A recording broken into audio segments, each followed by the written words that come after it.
우리 옆에 분들 함께 마주 축복하겠습니다. 얼굴 눈을 마주치시며 축복합니다. 하나님께서 당신을 위하여, 다시 한번 합니다. 당신을 위하여 축복의 새 역사를 시작하셨습니다. 아멘. 아멘. 오늘 대강절 셋째 주일을 맞이하여 기쁨의 예수님이라고 한 제목으로 말씀을 나누고자 합니다. 오늘 세 개의 촛불을 밝혔습니다. 첫째 주에 소망의 촛불을 밝혔고, 두 번째 주에 평화의 촛불을 밝혔고, 오늘은 기쁨의 촛불을 밝힙니다. 즉, 이 말은 예수님께서 우리에게 주시는 가장 큰 축복 중에 하나가 기쁨이라고 하는 겁니다. 여러분, 기쁘십니까? 약간 약한 것 같아요. 기쁘십니까? 네, 기쁜 줄 믿습니다. 기쁨은 너무나 큰 축복인데 요즘 들려오는 이야기들을 보면 사람들이 기쁜 것 같지가 않아요.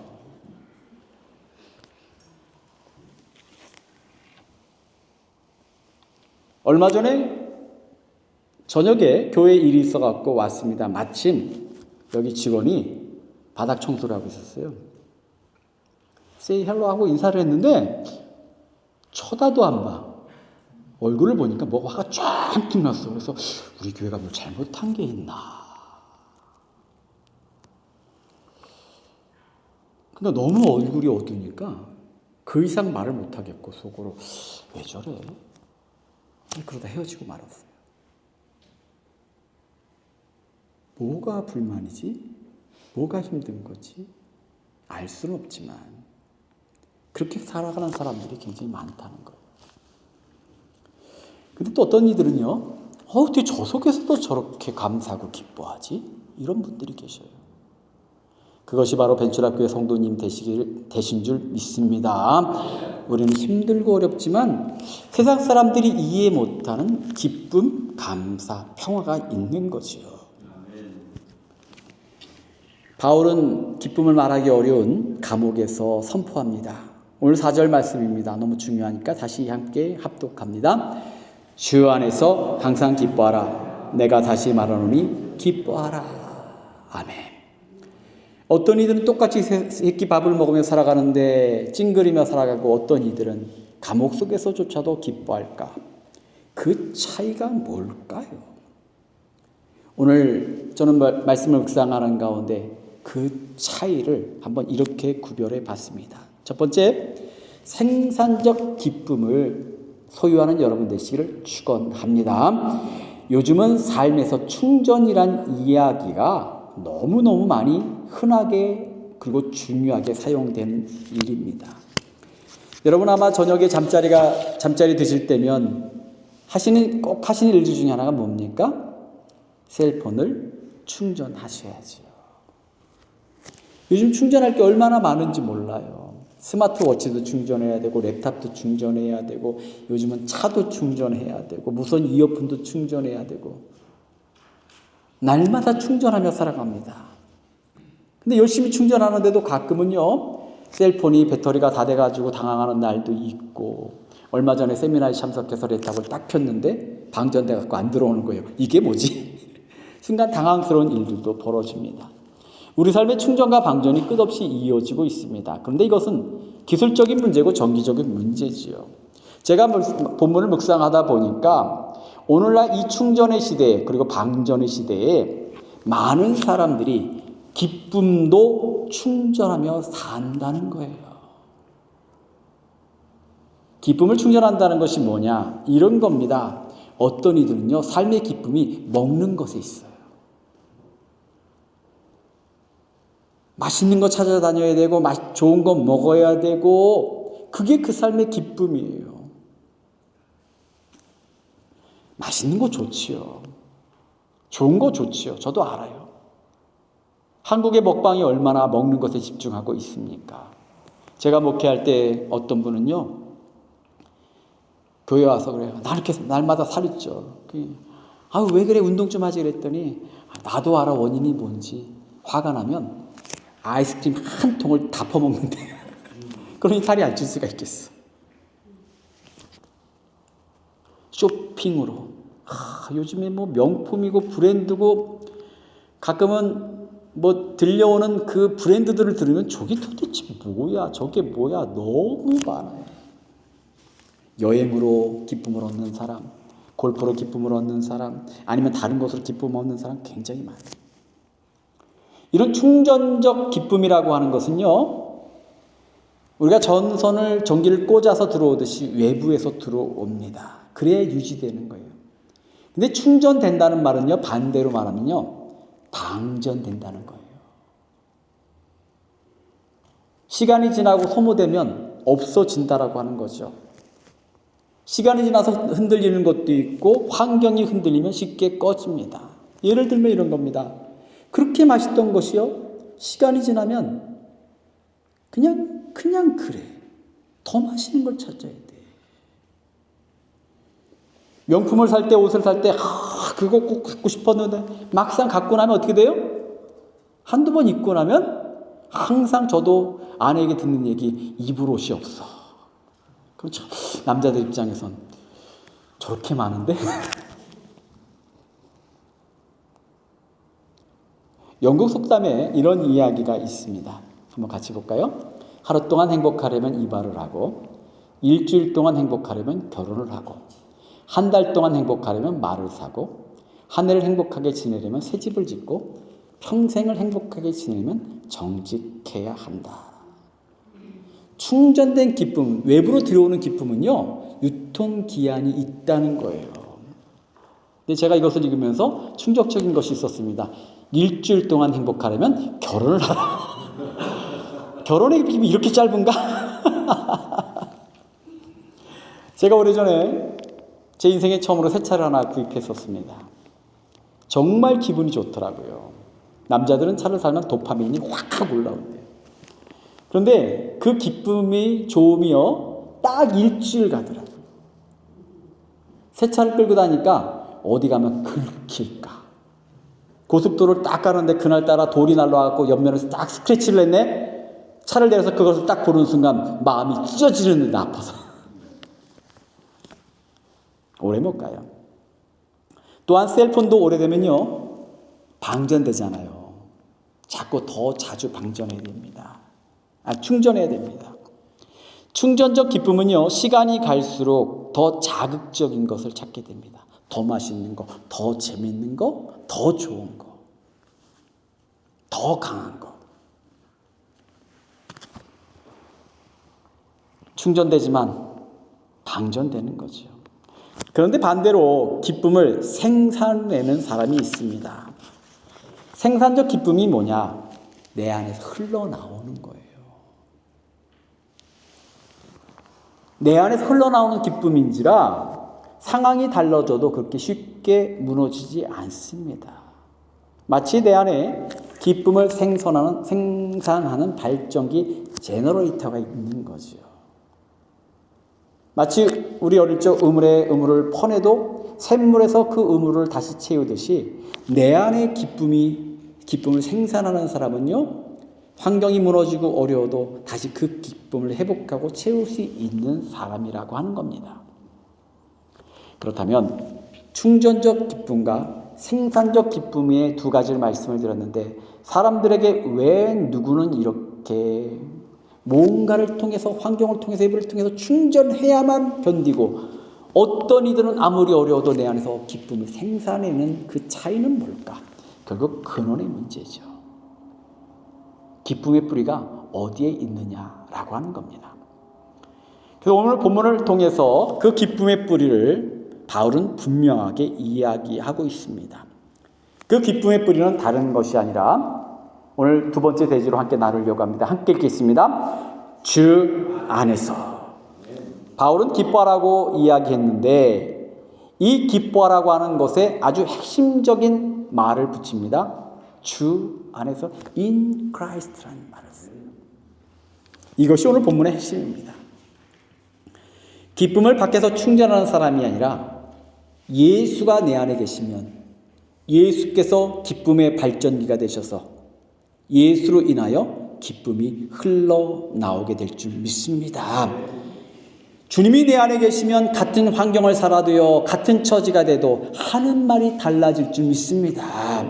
누군가는 같은 상황 속에서 아이고 죽겠어 말하는데 누군가는 뭔가 하나님이 준비하셨나 봐.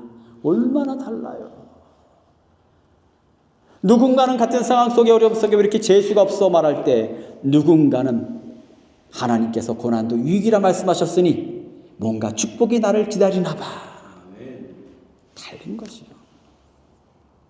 똑같은 환경, 똑같은 시간을 사는데 다른 인생이 된다라고 말합니다. 된다는 겁니다. 근데 이것은 무슨 차이냐? 쉽게 말하면요. 생각을 무엇이 끌고 가느냐라고 하는 거예요. 삶의 많은 순간 우리는 문제에 끌려갈 때가 있어요. 지난 한 주간의 삶을 한번 돌아보시기 바랍니다. 지난 한 주간 동안 혹시나 어떤 문제에 이끌려서 한숨이 절로 나왔던 적이 있나요? 최근에 어떤 문제가 근심이 걱정이 나를 이끌어서 그 문제가 나를 이끄는 동안 한숨이 나오고 잠을 설치고 자꾸 부정적인 생각이 여러분의 심령을 이끌었던 순간들이 있나요? 있으셨을 겁니다. 삶의 문제 고민이 나를 이끌고 있다라고 하는 거죠. 뭐 그런 사람이 한둘이겠어요?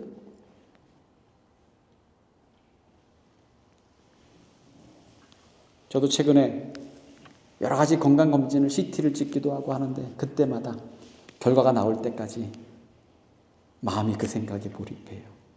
지난해 올해 한 번 일을 겪고 나니까 결과가 나올 때까지 거기에 막 집중하게 됩니다. 성경의 위인들도 그랬습니다. 욥이라고 하는 사람이요 얼마나 힘들었던지요 자기가 태어난 것 자체를 저주하더라고요. 시편을 기록한 다윗의 이야기를 보면 우리가 시편을 150편으로 이루어져 있는데 성경학자들이 이야기하기를 시편 150편 중에 50편이 넘는 시 속에 다윗의 탄식이 담겨져 있다고 합니다. 저도 시편을 읽다 보면 다윗이 너무 힘들어 이런 얘기가 얼마나 많은지 몰라요. 내가 사망의 음침한 골짜기를 다닐지라도 그 말이 뭡니까? 내가 지금 죽을 지경에 있다라고 하는 표현입니다. 근데 중요한 것은요. 그들이 거기에 멈추지 않았다는 겁니다. 신앙의 위인은 그 삶의 고난이 아픔이 위기가 문제가 한숨이 그들을 괴롭히는 순간에 그 순간 하나님을 주인으로 삼은 줄 믿습니다. 무엇이 끌고 가느냐? 그것이 그 결론이 그들의 인생을 만든 거죠. 창세기 요셉을 보니까 요셉은요 노예로 팔렸습니다. 억울한 죄인이 되었습니다. 그래서 간수에게 탄식하기도 해요. 그도 탄식했어요. 그런데 요셉의 이야기를 읽기를 읽어보면 요셉의 삶 속에 늘 한결같았던 것이 있었습니다. 하나님이 주신 꿈이 요셉을 이끌고 있었다라고 하는 거예요. 아무리 힘들어도 아무리 고난 속에서도 아무리 억울해도 하나님이 주신 꿈이 요셉을 이끌어갑니다. 그 꿈이 그에게 믿음이 됐죠. 그랬더니 어떤 일이 벌어집니까? 창세기 39장 2절과 21절을 같이 읽기를 원합니다. 함께 읽겠습니다. 여호와께서 요셉과 함께 하심으로 그가 형통한 자가 되어 그의 주인 애굽 사람의 집이 있으니 여호와께서 요셉과 함께 하시고 그에게 인자를 더하사 간수장에게 은혜를 받게 하심에 아멘. 하나님의 꿈이 요셉을 이끌어가게 했더니 하나님께서 요셉과 함께 하셨고 고난이 변하여 축복이 된 줄 믿습니다. 주 안에 속한 자는 예수께서 여러분의 생각과 마음을 이끄는 인생입니다. 바울이 감옥에 있었지만 그는 기쁨을 선포합니다. 왜? 감옥의 단절과 제한과 구속 속에서도 그의 생각과 마음과 영혼을 이끄셨던 하나님과 예수님과는 단절될 수 없었기 때문인 거죠. 눈에 보이는 감옥을 볼 것이냐, 내 영을 기쁘게 하실 예수를 바라볼 것이냐. 문제에 끌려가는 인생이 될 것이냐, 하나님의 약속을 믿는 인생이 될 것이냐. 예수께 집중하면 우리 마음에서 기쁨이 생산될 줄 믿습니다. 주 안에서 살아가는 인생 되시기를 정말로 간곡히 부탁드리고 축원합니다. 예수를 모시고 그 인크라이스트 하며 살면요, 예수가 내 안에서 역사하셔요. 정말 힘들고 어려울 때도 우리에게 말씀하십니다. 괜찮아.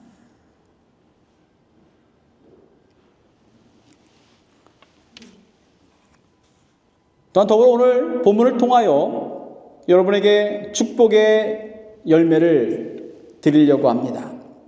우리가 이 인크리스트 안에서 기쁨을 생성하고 생산하고 기쁨 속에 살아가게 되면요, 그 기쁨의 축복이 만드는 또 다른 축복들이 있어요.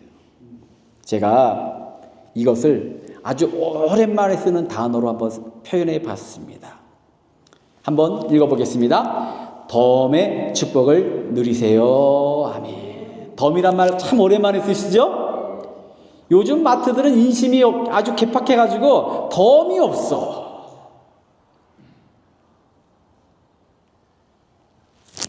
사진 한 장 보시겠습니다. 제가 한국에 있을 때 장터를 좋아했어요. 영월에서는 가끔 장날에 일부러 나갔습니다. 뭐 살 것이 없어서. 저렇게 할머니들이 앉아 계십니다. 나무를 사기도 하고 콩을 사기도 하면요, 한 대, 두 대 정해진 게 있는데 저는 할머니들은 꼭 한 움큼을 더 주셔요. 어떤 날은요, 산 거보다 더 주실 때도 있어.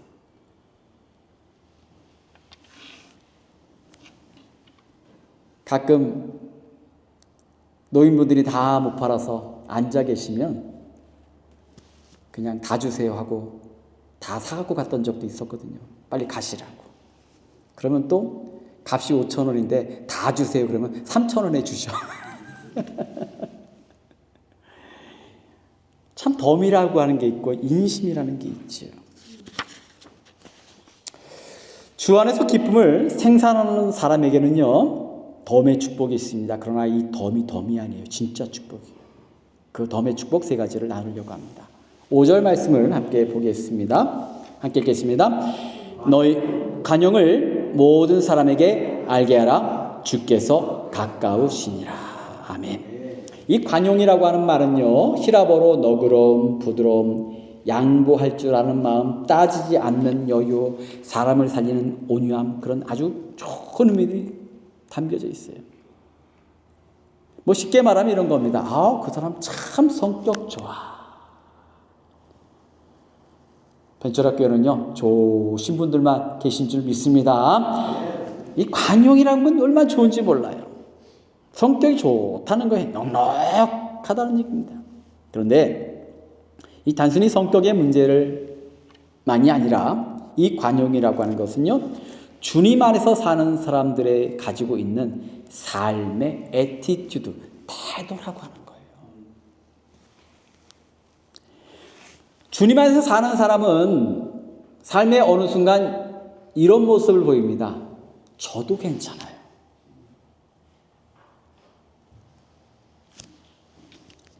삶의 어느 순간 손해봐도 괜찮아. 주를 위하여 져주면 주님께서 궁극적으로 승리케 하실 줄 믿습니다. 주를 위하여 손해보잖아요? 당장은 손해본 것 같죠? 나중에 총량을 계산해 보세요. 주께서 100배, 60배, 30배로 갚아주실 줄 믿습니다. 주를 위하여 지고 주를 위하여 손해본 것은요, 당장은 그렇게 보이지만 길게 보면 오히려 내게 복이 되더라고 하는 겁니다. 반대로 주님 안에 살지 못하는 인생, 주님과 상관없이 사는 사람들은요, 어떤 일이 벌어지냐? 일단 날카로워요. 작은 말에 상처받고 화를 못 참아요. 억울해서 못 참아. 무슨 말이에요? 불행하다는 얘기예요. 그냥 이기려고 들어. 가끔 보면요, 그거 이겨서 뭐 하겠다고 그걸 이기는지.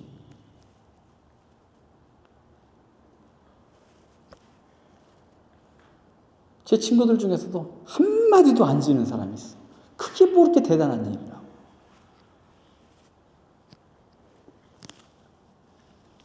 그렇게 살면요, 불행해요. 힘들어. 근데 예수 안에 살면요, 아이 그래, 네가 이겼어. 아이 그래, 괜찮아, 네가 가져. 마음에 여유가 생기는 거죠. 왜? 하나님이 책임져 주실 거니까. 믿으시죠? 굉장히 중요한 얘기예요. 주 안에서 기쁨이 생산되면 그 기쁨이 마음의 여유를 만들고요. 그 여유가 사람을 부드럽게 만들고 관계를 살리는 힘이 생깁니다. 그래서 믿는 사람, 믿음이 뭐예요? 주 안에 사는 사람은요, 말투가 달라지는 거예요. 표정이 달라집니다. 예수를 잘 믿잖아요. 그러면요, 성형수술이 필요 없어. 그냥 이뻐져요. 믿으십니까? 그 얼굴에 기쁨이 넘쳐나면요, 얼굴이 이뻐지는 거예요. 두 번째 덤의 축복은 뭐냐면 의지할 곳이 생긴다라고 하는 겁니다. 6절 말씀을 같이 읽겠습니다. 아무것도 염려하지 말고 모든 일에 기도와 간구로 너희 구할 것을 감사함으로 하나님께 아뢰라. 아멘. 참 여러 가지 말씀이 있는 것 같지만 이런 거예요. 기댈 곳이 있다 이겁니다. 여러분 이민 처음 오셔서 여기 계신 분들은 대부분 가족 이민을 많이 오셨더라고요. 그런데 또 혹시 처음에 오신 분들은 이런 분도 계시잖아요. 아는 사람 없이 오신 분들도 계셔요. 기댈 곳이 없는 분들이 계셨어요. 전화할 곳이 없는 분이 계셨어요. 저도 그렇더라고요. 미국에 처음 유학 갔는데 아는 사람이라고 하는 그 신학교 동기 딱 한 명 있더라고요. 막막하더라고요. 인생을 살면서 문제가 없으면 좋겠지만 염려가 없는 사람이 어디 있겠습니까? 문제가 없는 사람이 어디 있겠습니까? 그런 우리에게 바울이 하는 얘기는 이겁니다. 믿는 자는 기댈 곳이 있다. 오늘 본문을 보니까 모든 일에 무슨 얘기입니까? 큰 일만이 아니라 작은 일도. 기도와 간구로 무슨 말입니까? 말하라는 거예요. 부탁하라는 거예요. 이게 기도죠. 감사함으로 무슨 말입니까? 이렇게 고백하는 이미 이루신 줄 믿습니다. 오늘 세상에는 의지할 곳이 기댈 곳이 없을지 몰라도 우리 믿는 사람에게는 영원히 우리를 지키시는 하나님을 기댈 수 있고 그리고 그분은 우리가 말할 때 반드시 들어주십니다. 세 번째로 7절 말씀을 보니까 저는 이렇게 고백합니다. 덤의 축복은 다른 것이 아니라 책임져 주신다는 거예요. 같이 읽겠습니다. 그리하면 모든 지각에 뛰어난 하나님의 평강이 그리스도 예수 안에서 너희 마음과 생각을 지키시리라. 아멘. 여러 가지 표현이 있지만 저는 단순하게 이렇게 표현합니다. 하나님은 책임져 주시는 분이다. 이 세상을 살아보니까요, 말은 그럴듯한데 책임져 주지 않는 사람들이 얼마나 많은지 몰라요.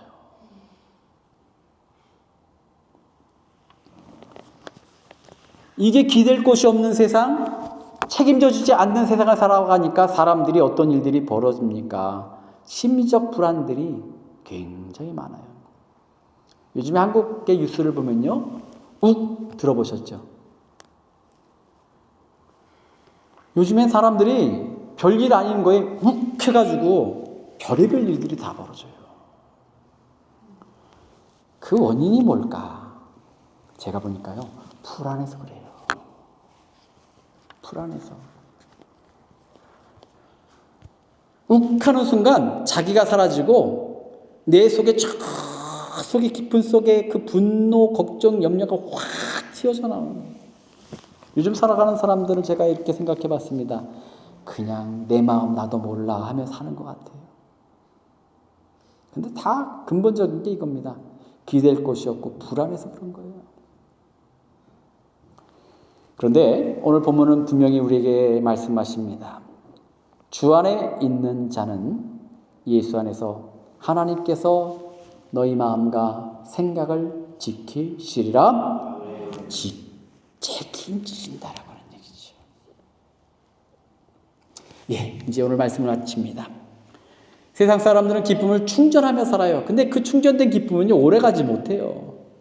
음식이 얼마나 그 기쁨을 유지하겠어요? 옷이 얼마나 기쁨을 유지하겠어요? 충전된 기쁨은 반드시 방전됩니다. 그런데 주 예수 안에서 살아가는 사람은요, 그 기쁨이 충전되는 기쁨이 아니라 생산되는 기쁨이에요. 왜? 우리를 지키시고 인도하시고 책임져 주시니까. 오늘 이 대강절에 기쁨의 예수님께서 오셔서 여러분에게 주시는 진짜 축복, 마르고 사라지는 축복이 아니라 영원한 기쁨, 축복들을 여러분의 것으로 삼으셔서 이 대강절에 하늘의 복으로 충만한 여러분 되시기를 축원합니다.